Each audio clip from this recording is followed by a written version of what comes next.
네, 안녕하세요. 네이버 파워지식인 컴도사 초이 최우성 강사입니다. 자, 산술 연산자만 이용해서 간단한 수식을 엑셀에서 한번 작성하는 방법을 좀 설명을 좀 드려보도록 하겠습니다. 함수는 저희가 다루지 않을 거고요. 차후에 다룰 거니까 간단한 산술 연산자만 이용해서 더하기 빼기 곱하기 나누기죠. 대표적으로. 또 퍼센트지라는 연산자도 배우셨으니까 한번 보시기 바랍니다. 자, 판매 가격이 있고 원가가 있고요. 품명이 있고 날짜, 판매 날짜를 이렇게 쭉 써가게 되는 거죠. 일반적으로. 그리고 이제 그 원가를 떼오면은 이걸 가지고 저희가 그대로 판매하면은 마진이라는 게 없죠. 남는 게 없죠. 소위 말하면 땅 파서 장사하는 거니까 어느 정도 남겨 먹어야 될 거 아닙니까? 그죠? 그래서 판매 비율이라는 것을 따로 이렇게 제가 써놨습니다.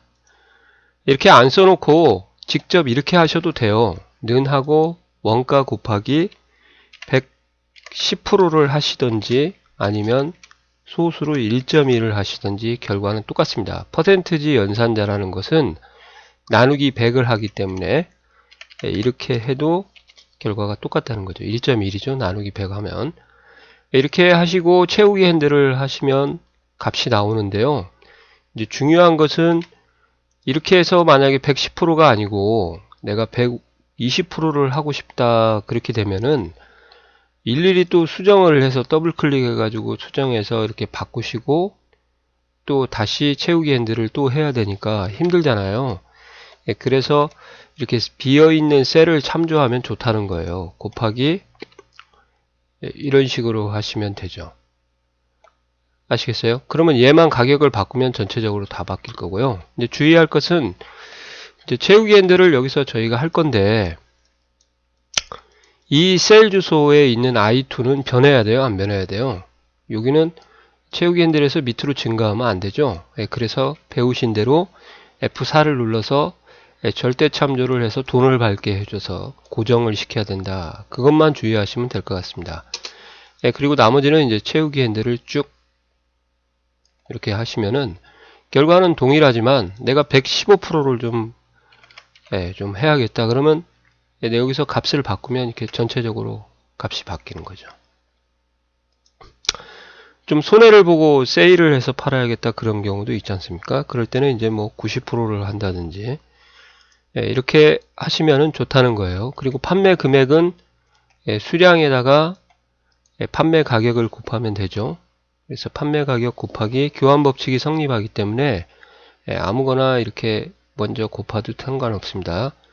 그리고 이제 채우기 핸들 할 때 판매 가격도 변하고 수량도 변해야 되기 때문에 상대 참조를 하고 채우기 핸들을 이렇게 끌어주시면은 결과가 이렇게 나오게 되는 거죠.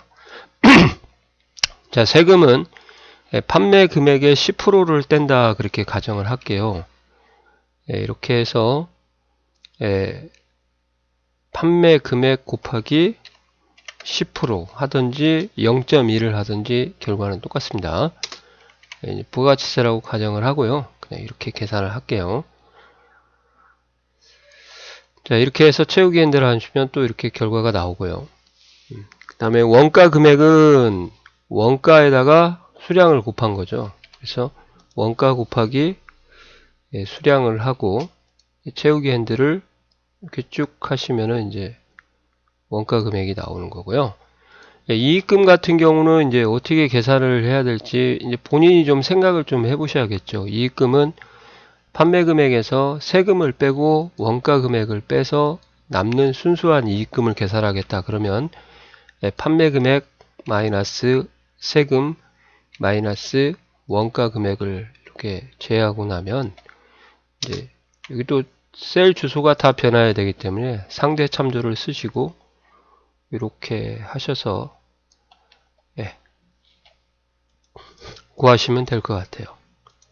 이게 이제 기본적인 엑셀의 산술 연산자만 사용해서 적용한 수식입니다. 단지 이제 판매 금액은 판매 가격은 절대 참조를 해야 되니까 그것만 F4를 눌러서 고정을 시켜야 된다는 것만 주의하시고요. 그 다음에 이제 합계를 좀 보고 싶다 그러시면은 이제 위아래로 움직이게 되면 위에 게 숨어버리고, 왼쪽 오른쪽으로 움직이면은 왼쪽 게 숨어버리니까, 이럴 때 이제 작업을 편리하기 위해서요.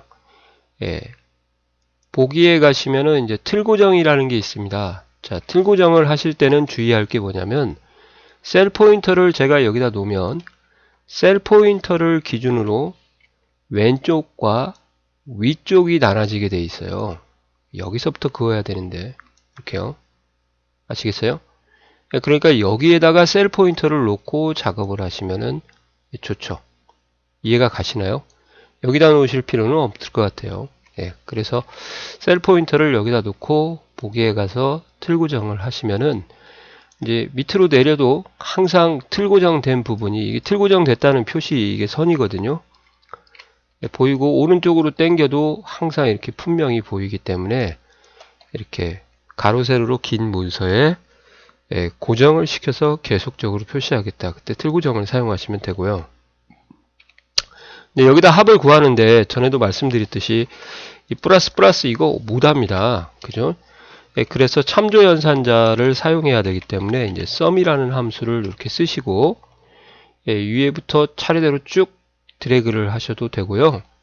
위에 거 찍고 아니면은 컨트롤 시프트 방향키를 누르고 이제 하나씩 이렇게 착 내려주시면은 자동으로 마지막 셀을 찍게 된다, 이렇게 말씀을 드린 것 같습니다.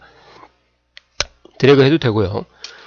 이렇게 하고 엔터를 치면은 이제 총 수량의 개수의 합이 수량의 합이 나오고요.